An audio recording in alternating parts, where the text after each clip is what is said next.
Hi అండి. Welcome back to Sameera's kitchen. Today recipe నేను మిగిలిన అన్నంతోటి దోస ఎలా ప్రిపేర్ చేసుకోవాలి ఏంటి అనేది చూపిస్తున్నాను ఈ వీడియోలో.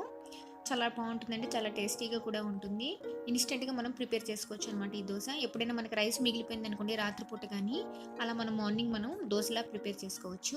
దానికి ముందుగా బౌల్ తీసుకున్నాను. అందులో ఒక కప్పు రైస్ వేసానండి.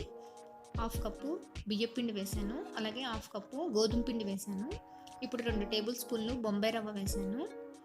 అలాగే హాఫ్ కప్పు పెరుగు యాడ్ చేస్తున్నానండి. ఇప్పుడు ఇందులో తగినంత వాటర్ వేసుకొని మనము మిక్సీ పట్టుకోవాలి దోస పిండిలాగా. చూసారా మనకి బ్యాటర్ రెడీ అయిపోయింది కదా. ఇప్పుడు దీన్ని నేను ఒక బౌల్లోకి తీసేసుకుంటున్నాను.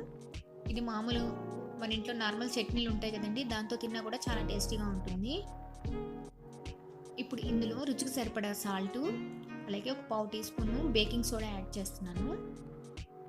ఈవెన్గా అంత కొంచెం వాటర్ వేసుకొని మనం ఈవెన్గా అంతా కలిసేలా ఒకసారి కలుపుకోవాలి. మనకి దోశ బ్యాటర్ కన్సిస్టెన్సీ రావాలి. మనకి బ్యాటర్ రెడీ అయిపోయింది కదండి. ఇప్పుడు ఒక ప్యాన్ పెట్టుకున్నాను. ప్యాన్ హీట్ అవ్వగానే